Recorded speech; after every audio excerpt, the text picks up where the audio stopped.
Who was the Baroness with a brush? And how did a rebellious young woman from Poland conquer Paris, America, and the heart of a wealthy baron? The life of Tamara de Lempicka looks less like the biography of an artist and more like the plot of a Hollywood movie. Glamour, scandals, luxury, revolution, romance, fast cars, aristocrats, and some of the most recognizable paintings of the Art Deco era. But behind all the legends was a woman who refused to live by anyone else's rules. Before we dive in, don't forget to like this video and subscribe to the channel. It really helps us continue creating stories about the artists who changed the world of art in surprising ways.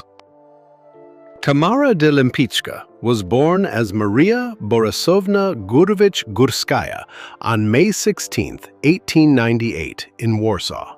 She would go on to become one of the most famous painters of the Art Deco movement and one of the most recognizable female artists of the 20th century. During her lifetime, she enjoyed enormous popularity in both France and the United States. Her elegant portraits of aristocrats, socialites, and celebrities, along with her highly stylized nude paintings, became symbols of luxury, sophistication, and modernity. Her interest in art began surprisingly early. When she was around 10 years old, her mother commissioned a portrait of her from a local painter. Maria hated the result.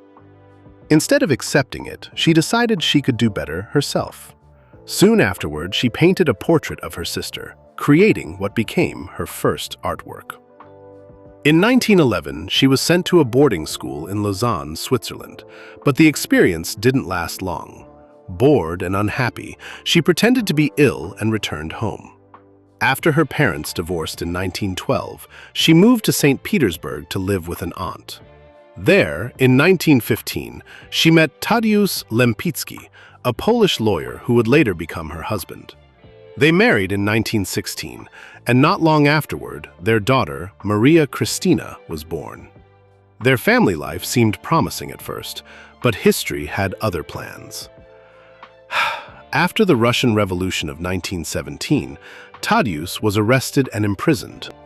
Maria desperately searched for him and eventually managed to secure his release with the help of the Swedish consul. The family escaped Russia, first traveling to Copenhagen, then London, and finally Paris, where they decided to settle permanently. But life in Paris was far from easy. Financial difficulties quickly became a reality. Determined to support herself and her family, Maria reinvented herself.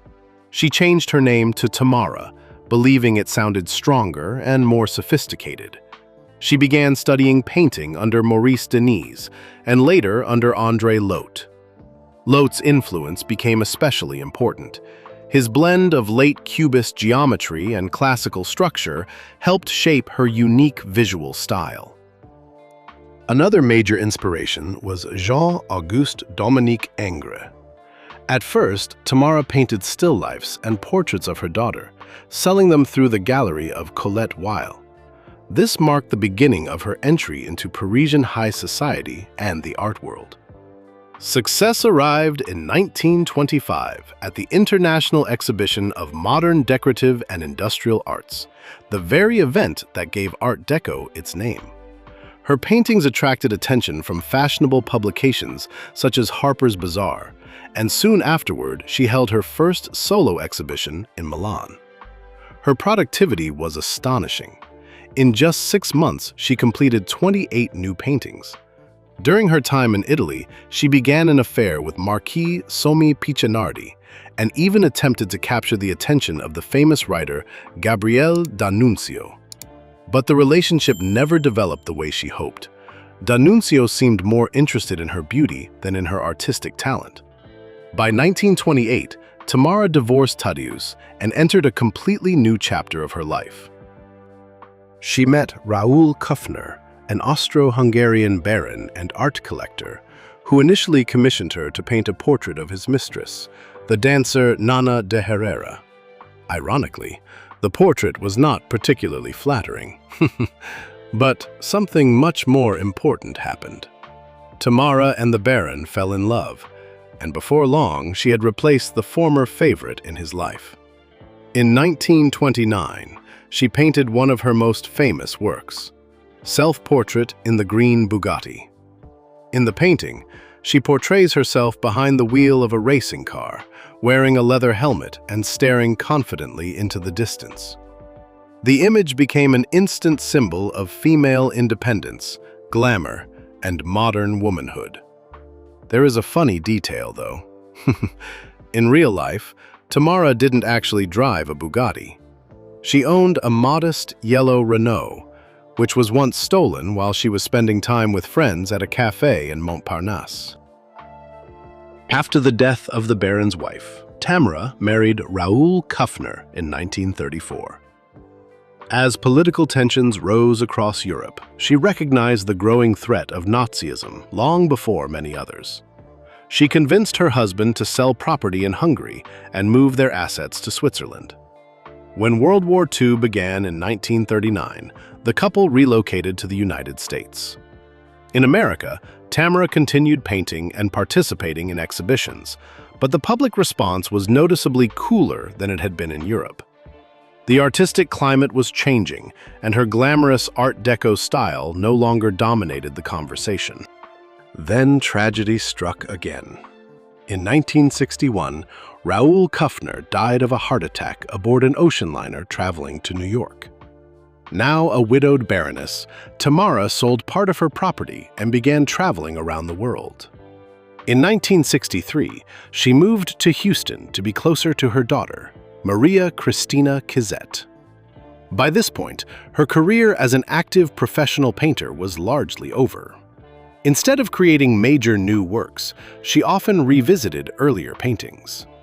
She repainted her famous self-portrait twice during the 1970s, producing Self-Portrait II and Self-Portrait III. One version was sold, while another remained hanging in her home until the end of her life. Her final completed work became a fourth version of St. Anthony. In 1974, Tamara moved to Cuernavaca, Mexico.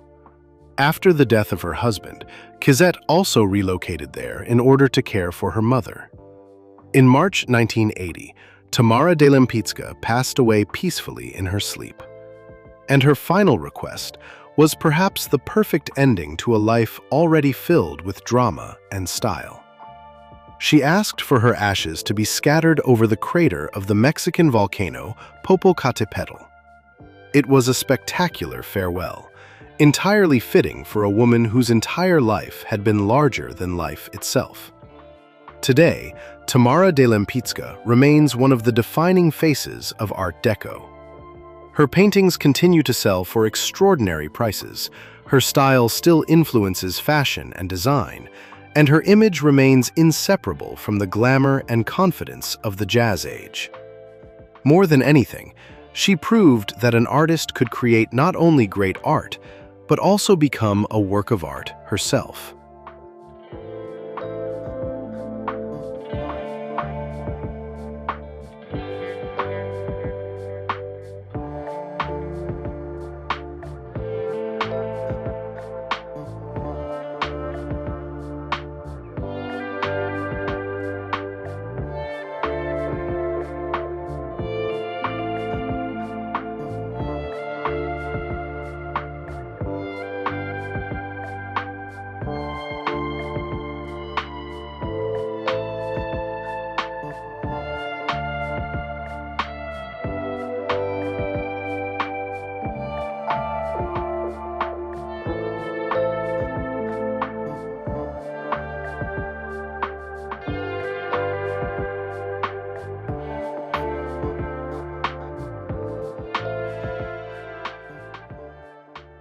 Thank you for watching and spending these few minutes with us. If you enjoyed the video, please give it a like, subscribe to the channel, and share your thoughts in the comments. And don't forget to visit alibrio.co, where you can discover contemporary artists, unique handmade creations, and support independent creators from around the world.